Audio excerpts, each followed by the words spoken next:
How are you doing this beautiful morning?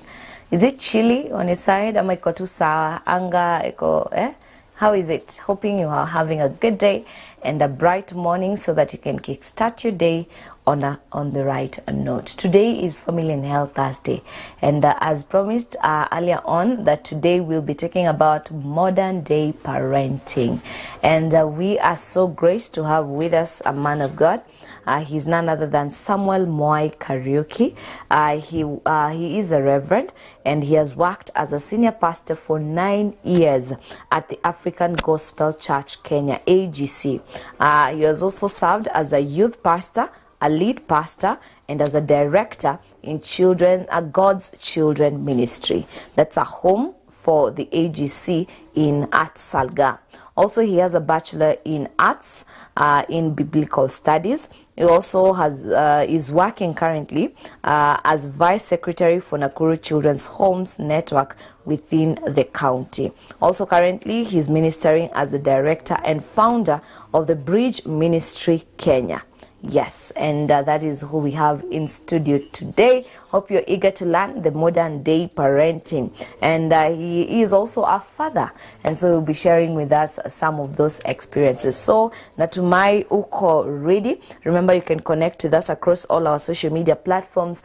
That is on Facebook, on YouTube. We are coming to you live. You can share the link with as many people as you can, your friends and families. And also, you can text in through the number that's on your screen. We'll see your questions, we'll see your shout outs, we'll see your highlights. Now we will appreciate you sana sana sana. So without further ado, let's get into the conversation of today ili tuweze kusemezana. A very good morning to you, Reverend Mwai. Morning to you. How are you doing? Very well, I'm happy and blessed. Karibu sana Mizpah Tv. Asante. We are honored to have you here today, as you'll be helping us understand the modern day parenting. Yeah. Because truth be told, we were raised by our parents in the way they raised us, and then sometimes we find ourselves we are trying to put it on our children, the same way, and sometimes it does not work.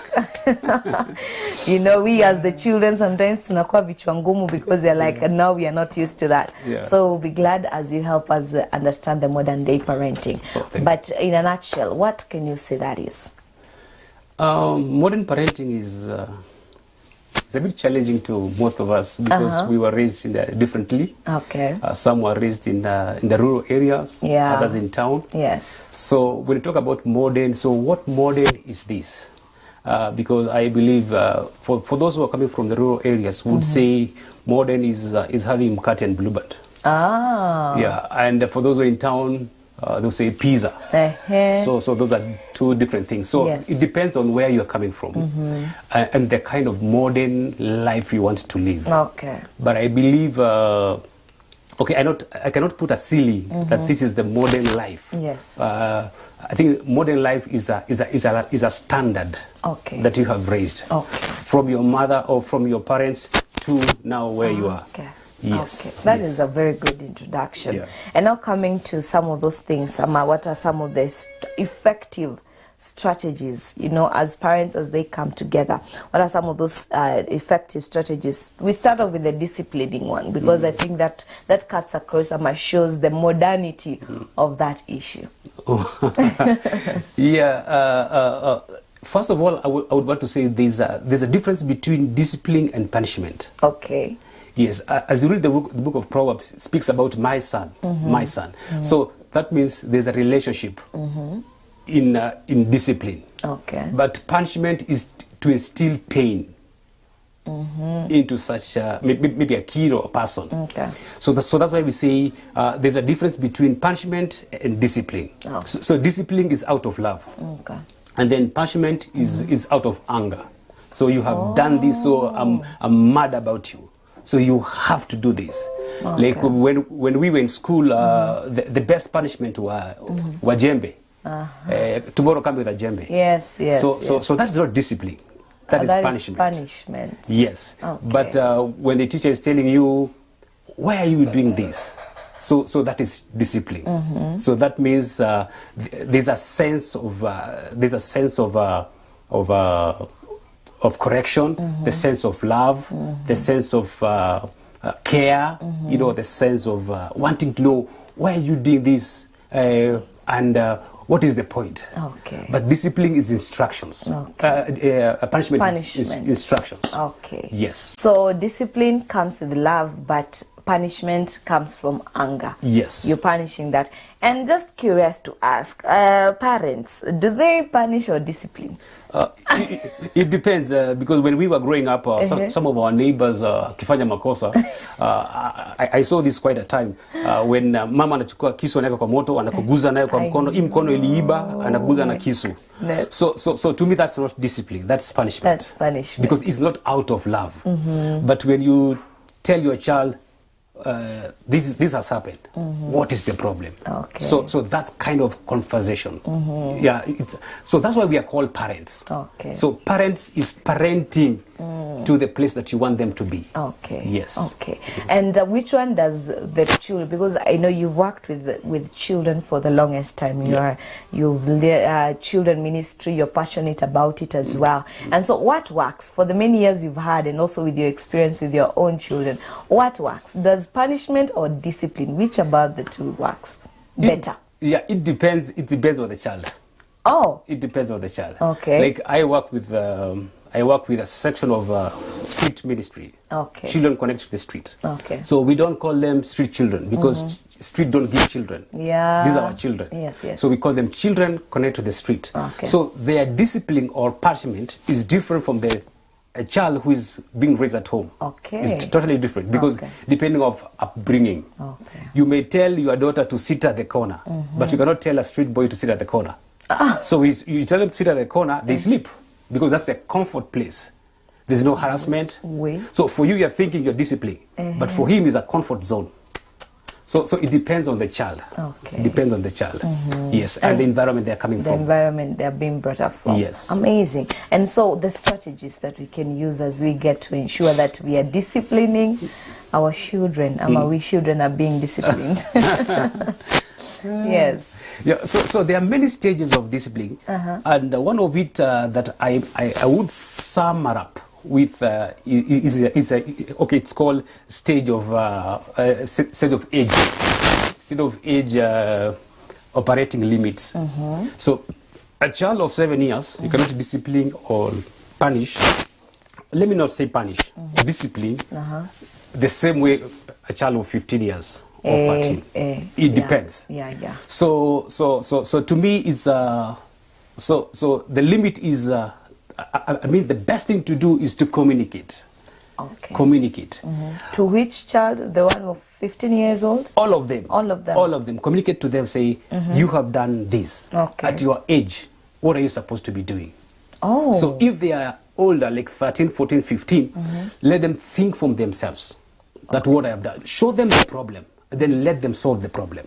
Okay. Yes. So by doing that, that is now mentoring and model them to the way that you want them to be. So let the answer come from them. So don't give the answers, because if you continue giving answers to children, you're making them like a remote. Yeah, stage 1, stage 2, stage 3. Yes. So it is a sequence. Okay. But let them think For themselves. the consequences. Yes. Like what we say is put barriers for all the children. Tell them if you reach to this point, things will not be okay. So let them know, if I come late at 6, this is what will happen. Yes. If I don't wash the dishes, this is what will happen.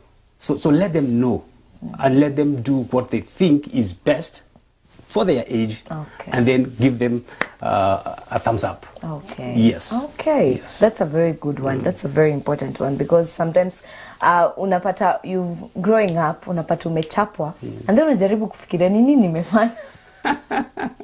What about okay, hiyo coffee ilikuwa ya you don't understand. So hata kama ni rectify, una rectify nini? You know, I think communication is also very, very important. And how best, let's take kidogo, discipline, I believe, is one of the issues that affect the modern day parenting. So when it comes to training, I'm bringing up that child from age 0 to whichever age, maybe 18 years.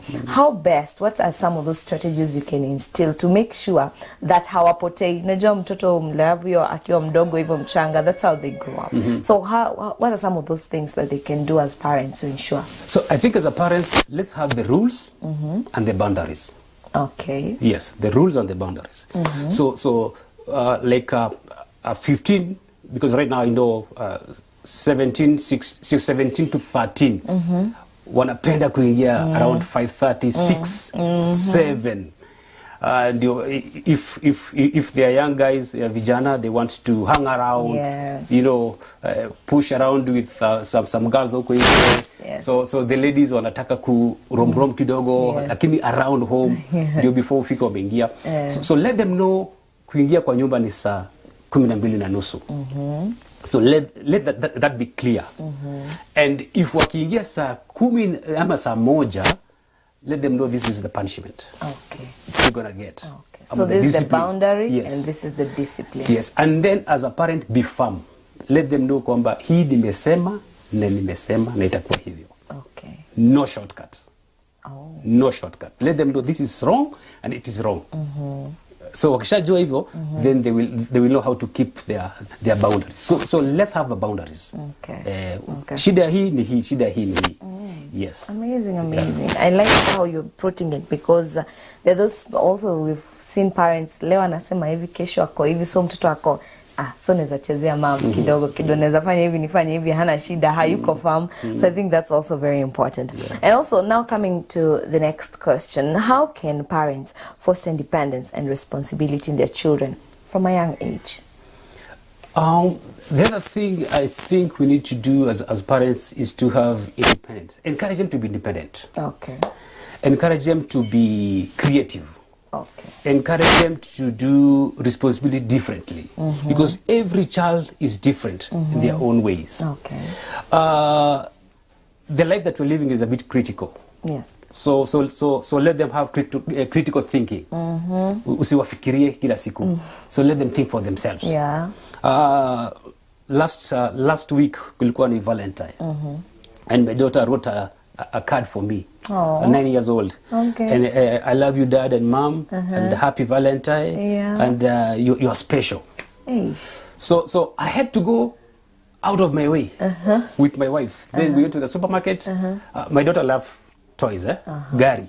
Okay. See Dolly, Gari. Oh. Yeah. Okay. So we went and bought a school bus. Okay. So she was very happy. Yes. So affirm them, you love them. Yes. And if you're doing good, hata mimi itakuwa mzuri. But ukifanya makosa, that's where we draw the line. Yes. Okay. Yes. So there needs also to that from that love will also create the independence part. Yes. So that love creates relationship. Okay. Because you cannot you can't teach a child what you're not doing. Wow. Yes. Okay. So parents are the role models. Yes. In fact, what I say is ensure as much as you have ensured your children have meals to eat, but ensure time with them. Okay. Ensure you have time with them. Okay. Because you are the role model. Kama unataka waingie saa 2, waingia saa 2. Ukitaka waingie 6, na waingia 6. That is true. Sababu wewe ulikuwa wapi? Na wewe ulijuaje waliingia 6? Exactly. Wow, that is very important. And so also there's also this issue with the modernity. Being modern, being in this world where we have technology, people are, their phones, squeezy at a TV, see big deal squeezy, people have laptops, have, every form of gadget. And so how can a parent, with this modern day parenting, how can they make some of the tips that you can share with us for managing screen time, and also this technology use in our children? Kitu ya kwanza we need to understand is when we glue our children into the gadgets, laptop, phones, TV, screens and everything. Screens kuna watu kuna screens kwa nyumba. Not TV. Kuna screens. Screens. Okay. As in the whole wall. Yes. Ni kama TV. So they can watch movies, they can play video games, all those things, So ni kama home theater kwa nyumba.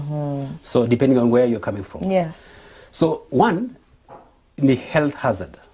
It will create problem kwa mtoto wako. Yeah. This will bring obesity for the child because every time they watch they don't think, but they eat a lot.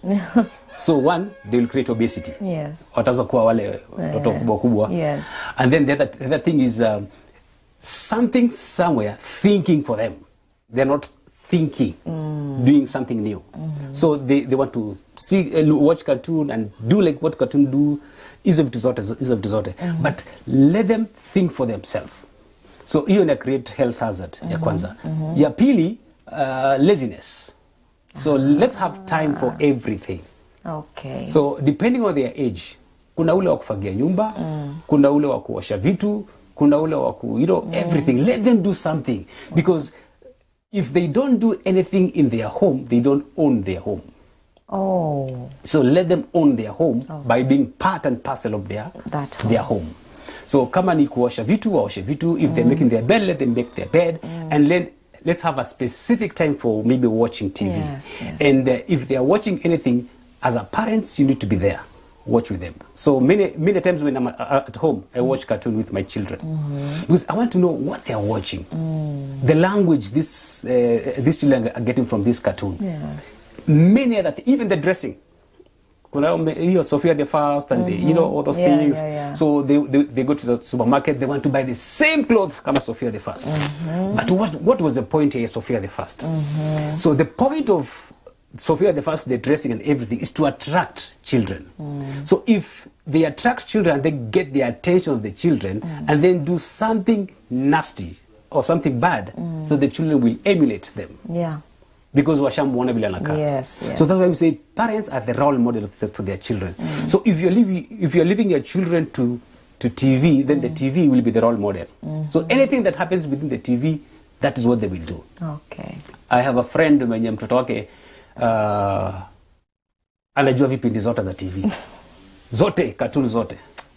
But if you ask that child any scripture, hatakwambia hata moja. Walala. Hatakwambia. But the parents are Christians. Oh. So what you see, what you watch, anytime you spend time with something more, that's what you become. That's true. Yeah. That's That's why if you read the book of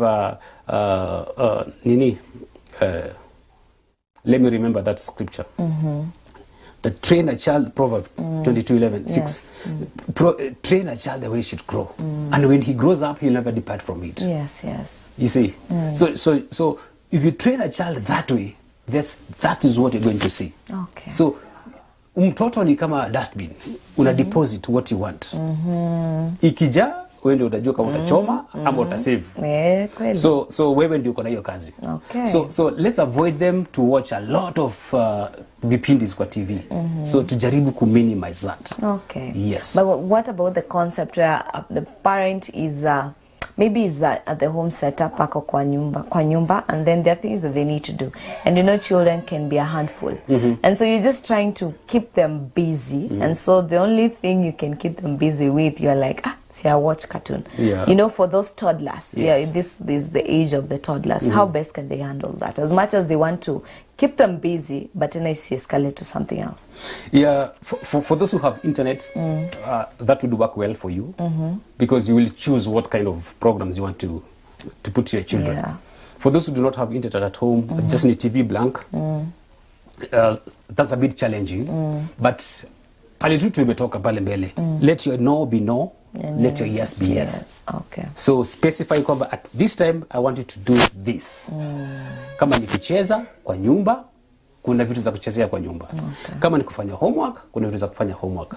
So try to regulate what your children are watching. Okay. Yes. I think that's the bottom line. That's the bottom line. Yeah. Regulating that, because at the end of the day, you are the role model. Yeah. And if you say yes to everything, then I wonder how that's going to turn up. Allow us to take a very short break.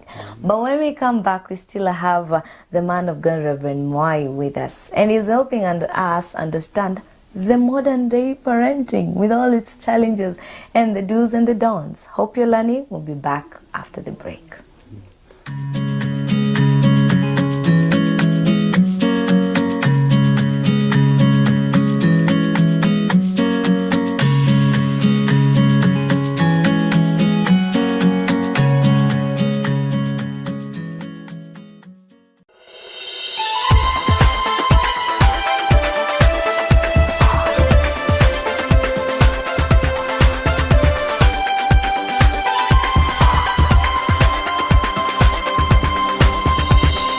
Mizpah TV, keeping the fire of the altar burning.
We have been called to serve God freely and without fear.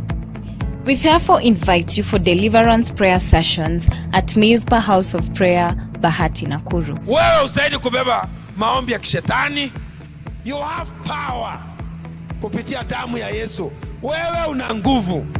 Join Apostle Jessica Ranja and Pastor Hudson Chihusa for in-person meetings every Thursday at 3 p.m. and 7 p.m. and encounter the power of God over you and your family. There are things, you receive them not because you pray. It's just because you align yourself with the truth of God. You may also join us online on our social media platforms and on Mizpah TV.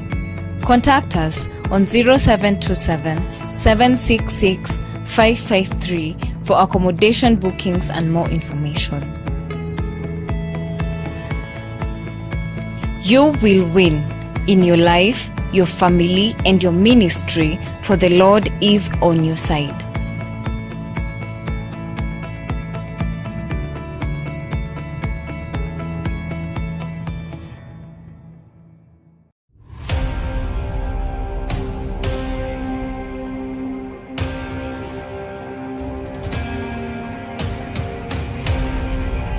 Easter is very important for us because ni wakati wa ushindi wetu.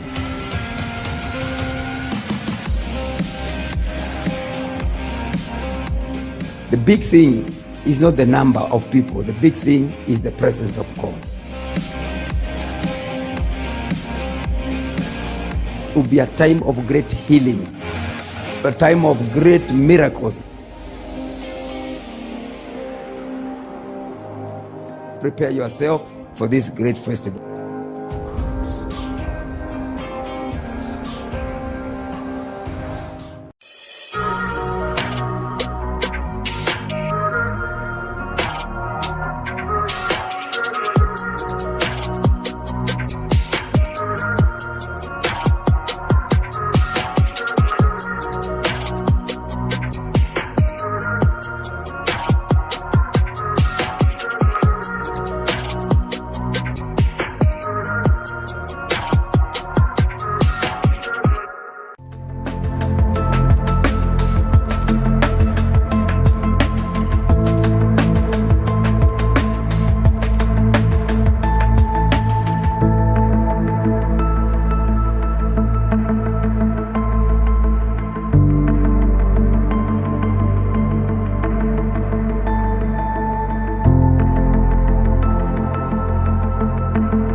Mizpah TV, keeping the fire of the altar burning.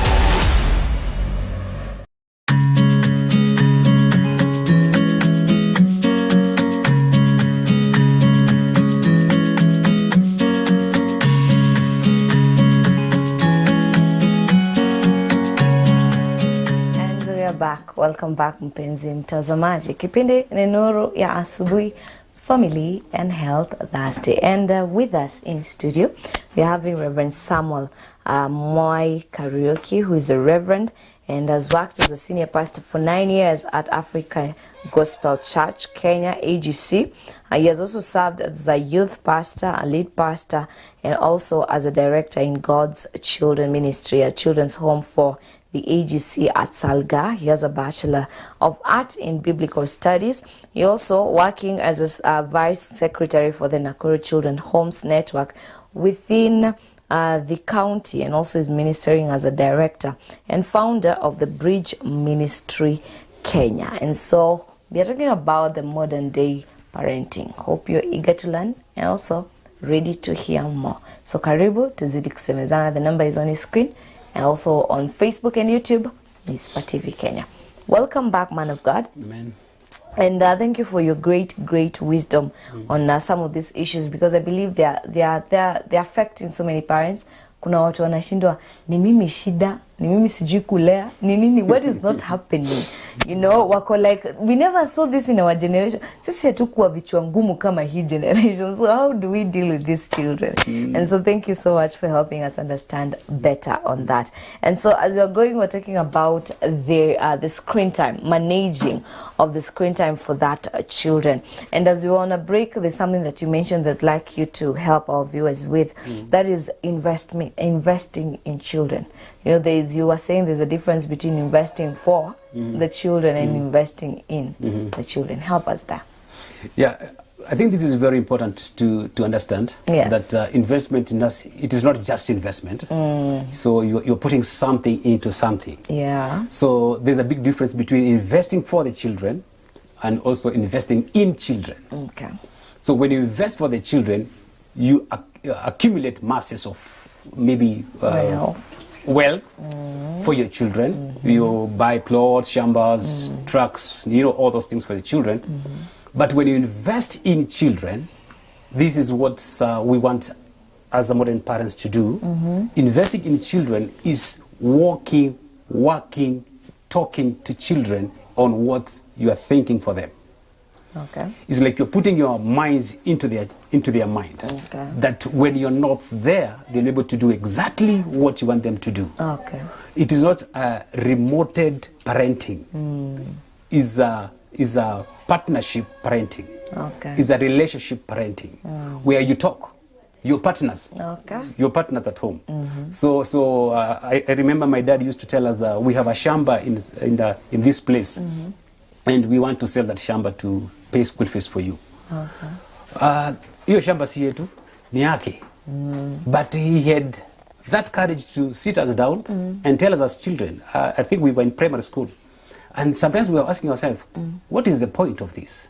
Because he wanted us to grow knowing what we have and what we have already disposed. Okay. So, because anytime he may go. Yes. Anaweza lala.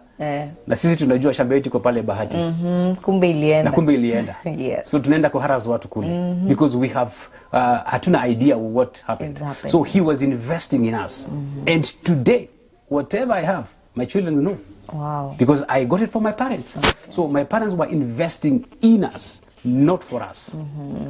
In us. Wow. So we can be able to think for ourselves and decide for ourselves.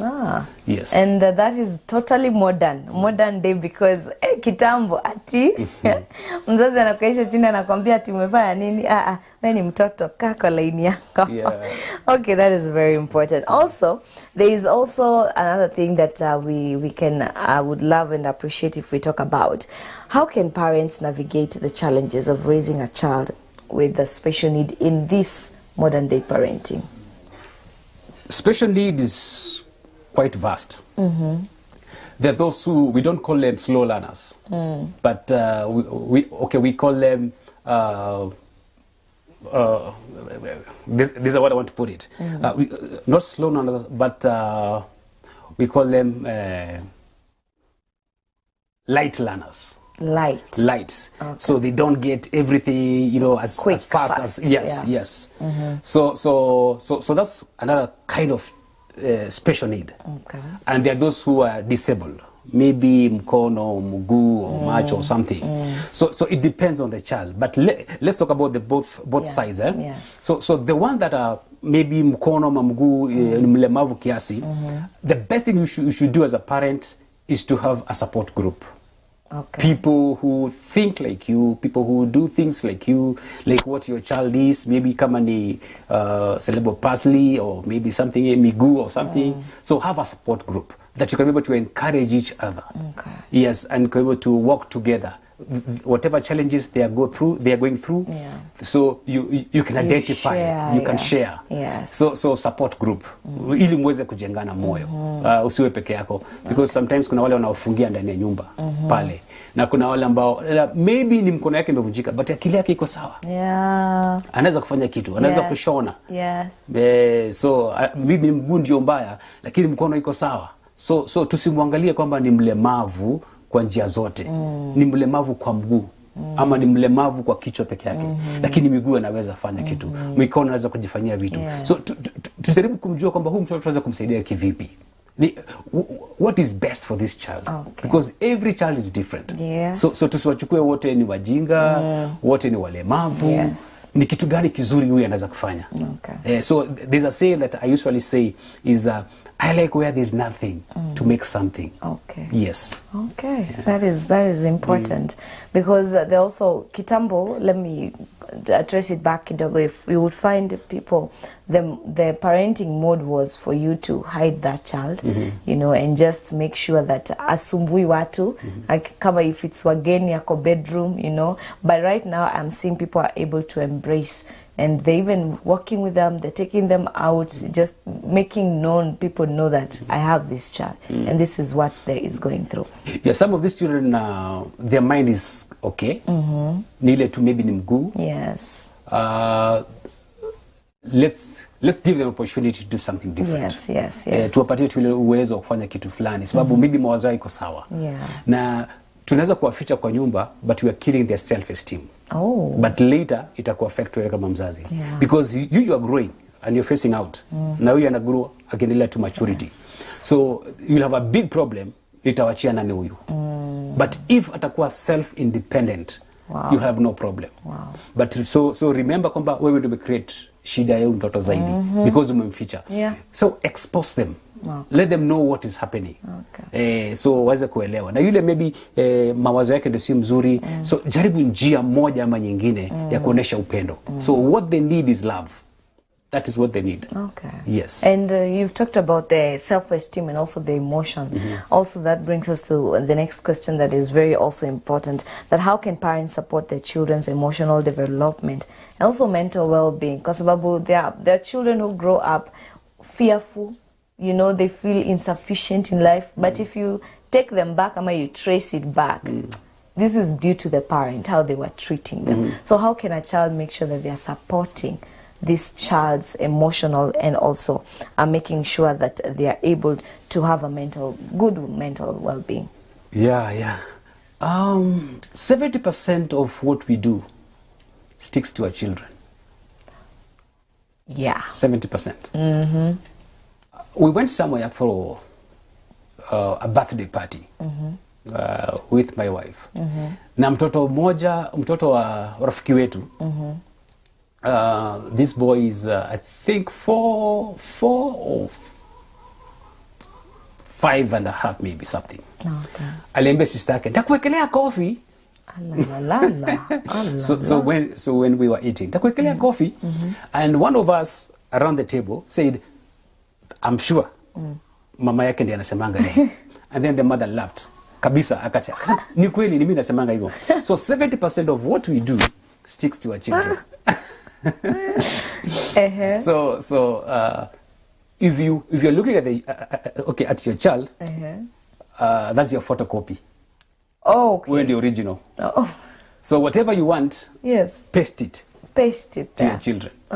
Yes. So if you want self-esteem, esteem them. Na wewe kuwe pia esteemed. So let them know sisi tunakaanga hivi.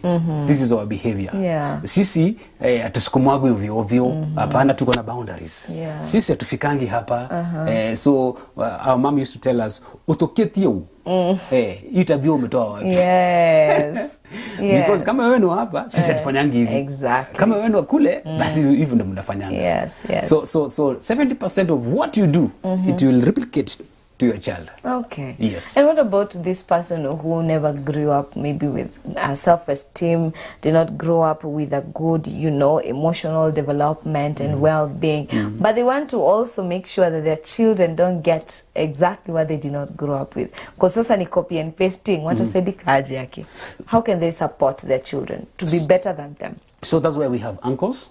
So try to identify, this is my weakness as a parent. Okay. But my brother is he's strong in this. Okay. My sister is strong in management. So let the child talk to the auntie or the uncle. Or you have friends around you. So no one is an island. And we do not have everything. Yeah. Hata mimi sina kila kitu. So pia niko shortcomings zangu. So I try to identify, this is my problem. Like, I'm not good in taking my children for homework. That is not in me. Siwezi kufanya hivyo. Because sina hiyo time. Nashindwa. Hata nikitaka nashindwa. But my wife is perfect on that. Wow. So you complement each other. Yes. Yeah, so my wife sits down with them, from 7 up to 8. Esabu, social studies, everything. But mi siwezi. But now akimaliza, then tukule supper. Meaning, I come in now with the devotions. Yes. Yeah, so I do devotion. 30 minutes tunamaliza, then waenda nalala. So complement each other. Okay. As parents. Parents, they're not supposed to be competing. Oh. No. So let's complement. There's a chance that they can be competing. Yes, I'm best than you. Trying to show the children. Okay. Because mi ndo nalipa school fees, mi ndo nafanya hivi, mi nini. Yes. So if I say something, you listen. Wachana baba yenyu, ama wachana mama yenyu. Yeah. That's dangerous. Yeah. So let's work as a team. Let's work as a team. Okay. So if they realize there's a division in their home, hapo ndo shida inaanzia. Okay. Yes. That is very important. Yeah. And thank you for that. Now, you mentioned earlier about also communication and also open communication. So what is the role? What role does open communication play in parent-child relationships, and how can it be encouraged? This is what we call active listening. Active listening is hata kama ni utoto, sikiza. Hata kama ni utoto, sikiza. Because this child believes that wewe ni baba yake na wewe ni mama yake. They believe that, and they believe you can do everything, everywhere, anyhow. So they have a strong belief in you. So listen, even to your kidogo naona ni upuzi, listen to that. Because if you do that, you're giving them a self-esteem. Kwamba my father, my mother can listen to me. Okay. They can stop their business and be attracted to what I'm doing. Yes. So the best thing is encourage them to talk. And that will happen even akiwa shule. Oh. They will tell you, leo shule tulikuwa na hivi. You'll find children going to school na Johnny hakuna mtu anakuambia. Hana story na wewe. Is that dangerous? Yes, very dangerous. Okay. Because you do not know how your child is growing. Oh. You need to know how it's growing. Okay. My daughter akiwa Sunday school, every Sunday naulizanga after church. Leo umesoma nini? And one day she told me, Daddy, today tulisoma story ya Ananias and Sapphira. So I come, okay, tell me, teach me. So she gave me the story on the Ananias and Sapphira. So they sold a piece of land. Then the Sapphira, Ananias, kwa the foot, so the feet of the apostle. Then akamaliza, hey, wapi hii ndio yote? So they was like, then collapse. Yes. Then the wife came, and then these are the steps of your the cupbearers when yombeba mzee wako. Hata utafuata yongea ukweli. Yes. So my daughter, so me, I was curious to listen to the story because I wanted to know what they are learning. Yes. Because I'm part of a committee for Sunday school in church. Okay. So I want to know what they're learning. Are they getting what we are saying? Something like that. So my daughter told me, but Anania and Sapphira, did they have a family? So in a curiosity, I said yes, because they are this husband and wife. Yeah. But Biblia, I said yes, because I didn't know what she's up to. Yeah. Then she tells me, then God is unfair. Why? God is unfair. So then my attention arose. Yeah. Hey, why? Now seriousness comes in. Yeah. Why? Because if Ananias and Sapphira had a family, and God told them to take everything to the apostles, what about the family? Oh. This is a 9 years old child. What about the family? God is unfair. Okay. Then I had to come back again and say, no. So let's talk. Because now you're dealing with a mature child. Yes. Let's talk. This is the scripture. This is what it says. So there's nothing like family. But God wanted to show us this and this and this. Yeah. So that is open communication. Don't just, talk hapa. Unaongea nini? But then there are parents who can, akisema, wewe fuata Biblia vile inasema, nyamaza, usiwe uliza swali kaa hiyo, you know? Because hata usomi Biblia. Ujui? Hauna evidence. Yeah, ujui. So go to the scripture. Wow. Yeah, so you need to be, lazima kuwa mbele ya watoto wako. Kama ni scriptures, kuwa mbele. Kama ni life skill, kuwa mbele. So I need to tell her, no, this is what the scripture says. About the family is not written here. But the thing is, God wanted to tell us that everything belongs to him. So you take the subject the way it is. Okay. Yes. Oh, that reminds me. Growing up, there was this instance where anytime I had a difficult maybe word being pronounced on TV or anywhere, I would always go to ask my father. And he knew all those questions I would ask. So I thought my dad was a Superman. Like, he knows everything, you know? And so that's, growing up, I'm like, nataka kuwa kama baba yangu. So that is also important, being ahead of your children. So you're able to Google tuone what does... what that means. Okay. Also, there's also another one that I'd like us to handle as well. So what are some of the creative ways to encourage learning and curiosity in children outside school? Yeah, you need to, your child is your child.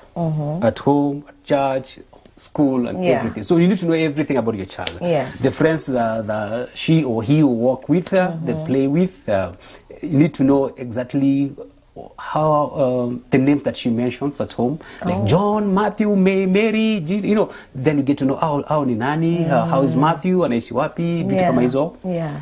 That is important, even to church, because your friends also help your child to grow.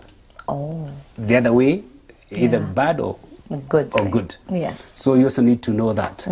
And your children are free, ni kama Wanja. Okay. Let them be creative to do what they like most. Like my child, nimesema kwamba yeye anapenda toys. So we invest in toys. Not any other thing. Yes. So that tells you I've spent time with my child to understand her. You know what they want. Yes. Okay. And then kuna mwingine, huyu mkubwa, I have two. So the other one is in Form 2, 14 years. Yeye ni different. She's calm, quiet, composed. She does everything nicely, pole.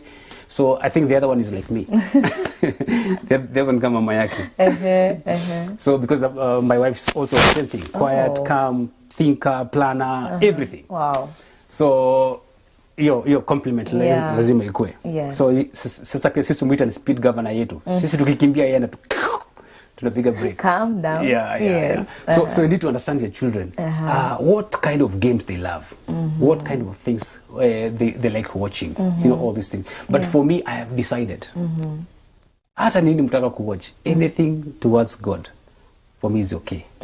Si vitu zingine zozote. Yes. So as a parent, you need to shape the life of your children. Because sasa pia wewe ndio unaipinda kona, unainyorosha the way you want. Because this is the blood of your blood, the flesh of your flesh, the bone of your bone.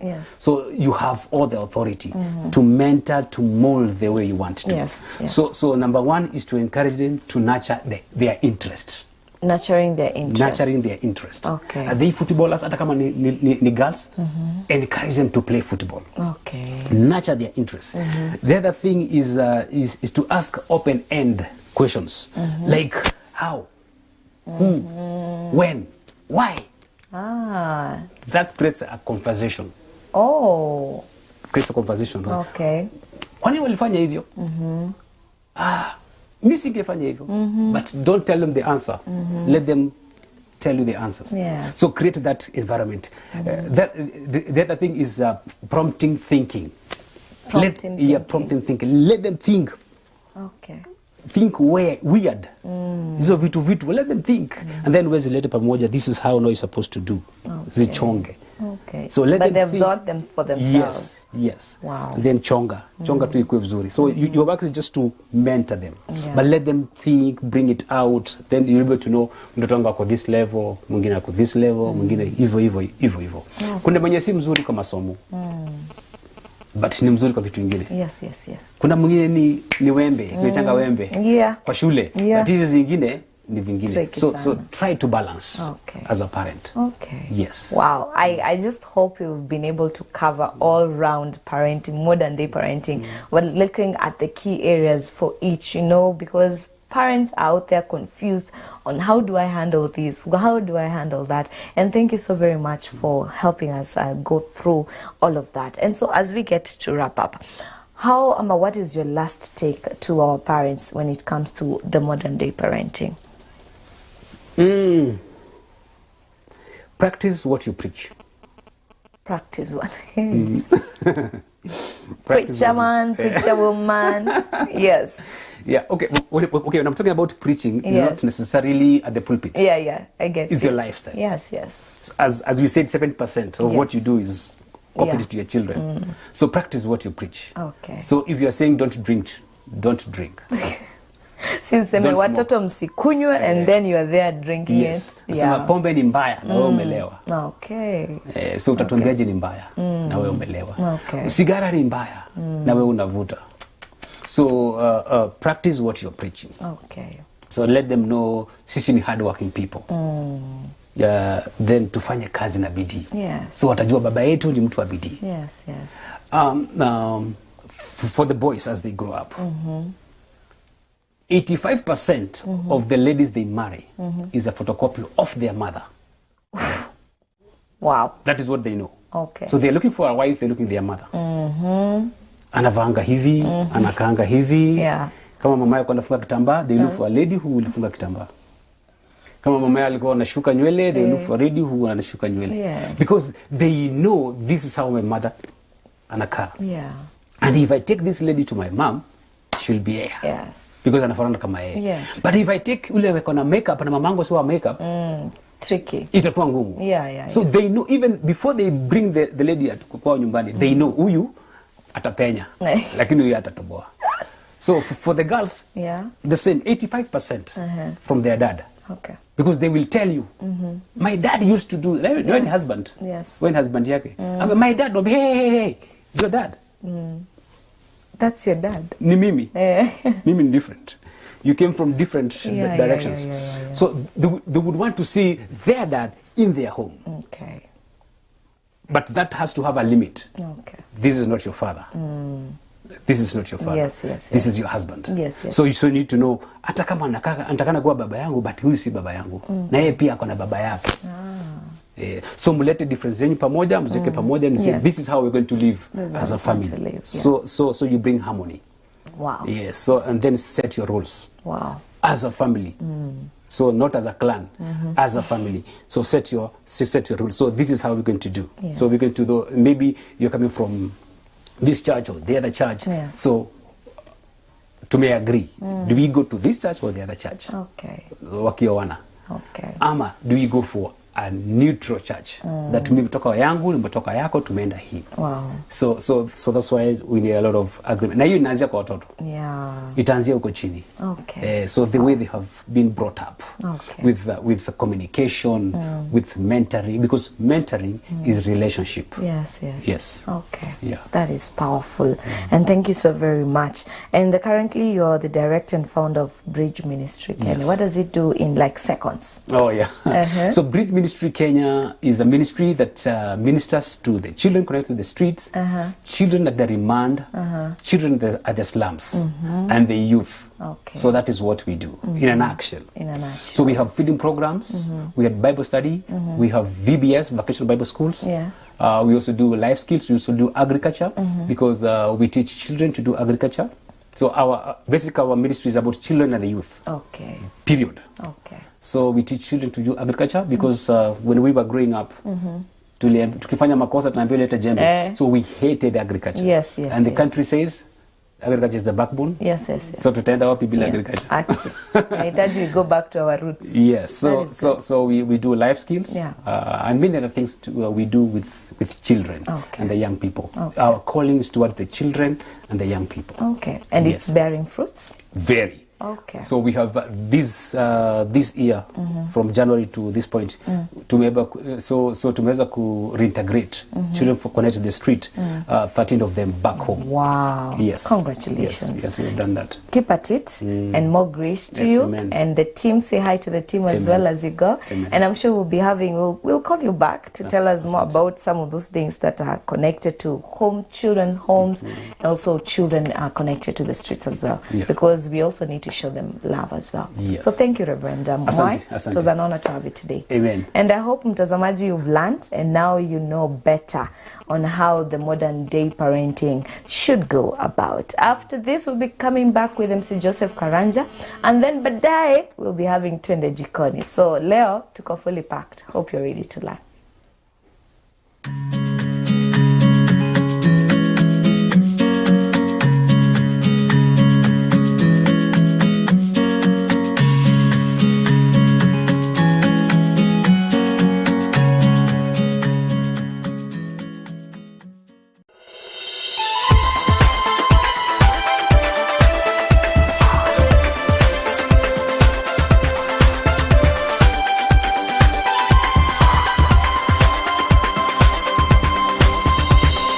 Mizpah TV, keeping the fire of the altar burning.